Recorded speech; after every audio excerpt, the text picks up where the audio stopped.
So I'm sitting here at Whalebridge, one of my favourite places, with an Aperol Spritz in hand. Lovely view in the background, as you can see, just enjoying the Sydney sun.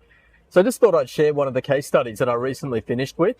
And here we had a huge impact on this family. So basically we had a husband who was 72 years old, early onset dementia, in hospital and just being discharged into aged care. Wife was a little bit younger in this case. So she was 59, living in a Sydney family home worth a fair bit.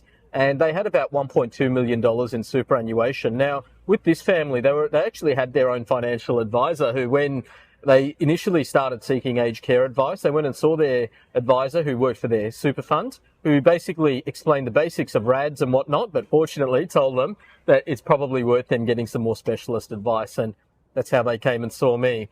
So it was a really interesting one in their case because, unlike with most, we're actually able to have a huge impact straight off the bat, and especially on the back of other advice. So in a nutshell, when it comes to aged care, the more you have, the more you pay.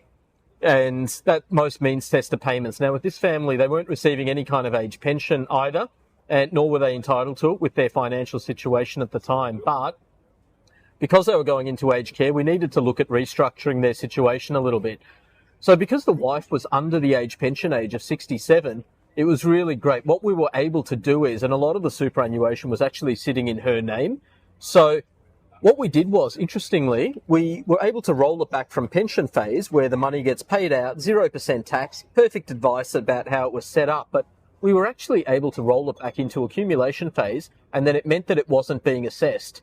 So with us doing that, what we were able to do is drop the assessable assets down quite significantly. So that had a number of different impacts.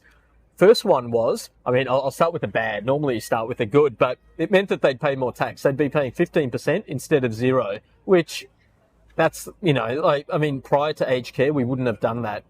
But as a result of doing that, what it meant is that it all disappeared into basically like a Centrelink shadow or a black hole where none of these assets were being assessed anymore.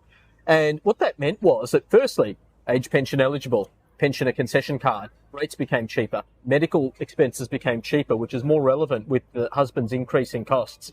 And then the second one was that when on the first day of aged care, they actually assess your financial position. And because we had some time to play with, we were able to put everything back into accumulation phase and barely anything was being assessed.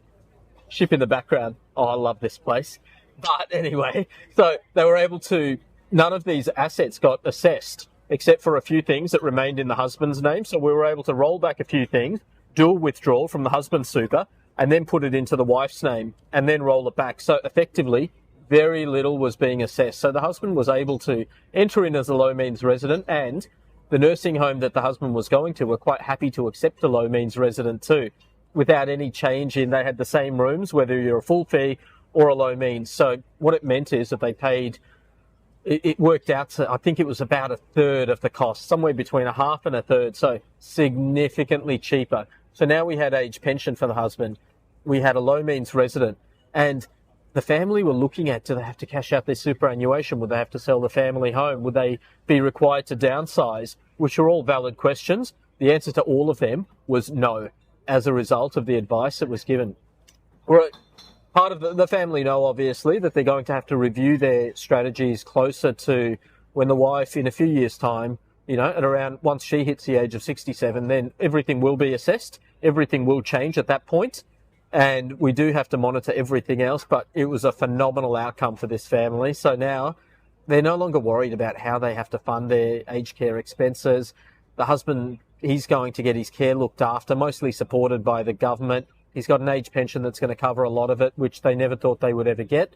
And so, anyway, great outcome. And just, I'm going to continue to enjoy this drink with one of the greatest views ever. Cheers.